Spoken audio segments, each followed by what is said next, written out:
Anytime a new season rolls around, it's always exciting because we finally get some new content to play with in Halo Infinite since in progress.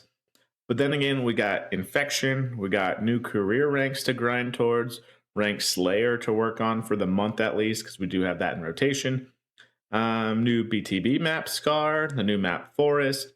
But these are some of my first impressions with all those things, with season four itself, and just my overall thoughts. And then also some critiques in terms of season four and some extra things I would like to see. And just to get it out of the way, no, I don't think this will be saving Halo. For the most part, Forest is pretty fun though.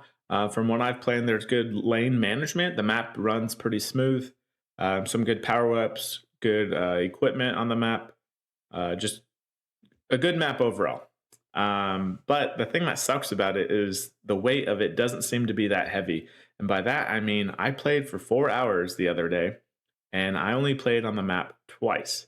So I feel like the weight needs to be skewed a little bit, especially for a new map. Like, this is the new map for season four, and we only get 2 maps a season. And I feel like the weight itself needs to be heavy so we get that map knowledge down quicker. Rumor has it in week 2 of season four, we're going to get an Arena Unlimited playlist, which obviously should be the Forest. But still, we personally shouldn't have to wait this second week to get familiar with the new map. You'd want to think push that out more and more so people get excited for that playlist and excited for that map in general. But speaking of an unlimited playlist, though, in week 3 of season four, we're also rumored to get BTB Unlimited. So that's when Scar, I'm guessing, should be in there, to then play that map and get familiar with it as well. So that'll be fun.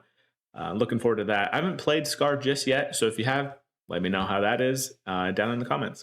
For the majority of my time, though, I've been playing Rank Slayer, which has been pretty fun. Not having to focus objective really in just ranked arena, just because, I don't know, I feel like every game mode just turns into a Slayer match anyway, no matter what the objective is, unfortunately. So it's nice to have Rank Slayer in there. Granted, it is a 1 month rotation, so take that as what you will. It's not the typical 2 weeks anymore. But I did see a lot of people posting on Twitter. Granted, this was a day one thing, and supposedly they fixed this. A lot of people were getting gold placements, which they were not used to since they're typical, platinum diamond level players. Supposedly this is fixed. I'd say it is, just based off my placement. I placed platinum 2, which is not typical on my end. So unless they were being very, very generous, then take that as what you will. But I think the placement system itself should be somewhat fixed, at least according to the tweet. And then next up was Infection that got added to the game, which I think has been super fun. I typically use it like as a palate cleanser of a game mode, just for fun for the most part. Don't take it too seriously, kind of thing.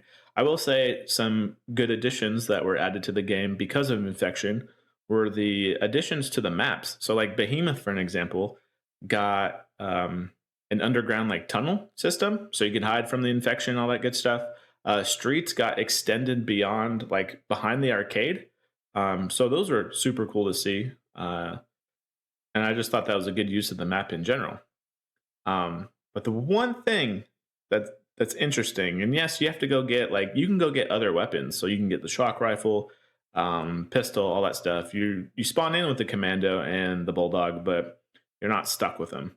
I did see on a couple maps, I don't know if it's on all of them, you have the ability to go get a turret, which is interesting because obviously I can see some people complaining about that because you don't have to, like, dismount it. That's infinite ammo as long as you keep it mounted. But at the same time, obviously you're going to appreciate that. If you're the last Spartan standing, yes, you get unlimited ammo no matter what in whatever weapon you want. But if you have a turret, that's a pretty good weapon for all the infected Spartans coming after you. So it is what it is. Luckily, though, there's 2 new equipment items that got added to the game as well. I've yet to mess with the Threat Seeker, but I'm more familiar with the Quantum Translocator because it's in Infection as well. So basically, at least the way Halo themselves was kind of promoting this thing, in my head, it was a, like, get out of jail card, escape rope, all that good stuff. So if you were in trouble, you'd hit the translocator, and boom, you get teleported back to safety wherever you decided to use it at. And I thought it was going to be maybe like a one-time use. Um, I was wrong. So basically, especially in infection, this is going to be a high IQ moves all around. I'm excited to see the clips for these. But basically, you start the translocator in safety, obviously, because that's where you want to go back to. There's a bar up above your reticle that lets you know how much time you got left to use it. So, for an example, in infection, you're going to go to where all the Spartans are hiding out from. Before you get shot, you pop the translocator real quick, pop back to safety. But because of where you use that at, that then becomes your teleport spot, like the new one. So then you wait a little bit, get your shields back up, maybe, and then whenever you want, as long as the timer's still going for the equipment, you'll go ahead and pop it again, which then puts you right in front of the enemy lines. So you just start slicing and dicing. So just gives them that little bit of surprise. Also, a pro tip: if an enemy happens to stand in the location of, let's say, like your teleporter, the icon for it, that's actually can be used as like a one hit wonder. If they're in it, they'll die from, I guess, the momentum maybe of it or anything like that. But just as a heads up, don't stand in that icon. Finally, in season 4, we got career rank, which is nice because we're able to grind something new besides the battle pass once that finished, or the weekly rewards or anything like that. So, rumor has it, because 343 Halo themselves hasn't confirmed this, supposedly from recruit to hero, it's about 9.3 million XP, which is far less than the 100 million that MCC was. But at the same time, um, there's really no rewards for getting hero, at least as of yet, based on, again, this tweet. At this point, tweets are, I guess, our confirmation or our sense of hope for this game, unfortunately, sometimes. Um, but I feel like for us casuals, that 9.3 is a good, that'll last us quite a while. Um, but at the same time, for, let's say, like these full-time streamers or anything like that that just play Halo, I guarantee we're going to see our first hero probably, man, I'm going to say end of July. End of July at the soonest. We'll see about that. We have some that are already in the gold that I'm aware of, gold rank. So um, definitely before end of summer, I will put money on that in a sense. But I think overall, it's just nice to have, just because, again, it gives us something extra. But at the same time, I personally hope that the reward is at least a armor coating for in game. It would be kind of cool if you did end up getting hero status, that you could somehow unlock something out of game. So per season, they've had certain rewards just with the events. So like a jacket, these pins in season 3, all that stuff. But it'd be cool to have something maybe to show off outside of the game if you were that nerdy with it and got hero. So we'll see. We'll see what's in the works. Also, another thing, because we can't use our XP bonuses that we get in the battle pass or anything like that towards this career rank, we can only use those towards the battle pass. It'd be kind of nice, Halo, if we could get some more double XP weekends going. I know you guys tried it on June 4th. So hopefully that's not just a one-off thing, and it gives not just, it gives us casuals a little bit more XP towards the career rank, so we can rank up just a little bit faster.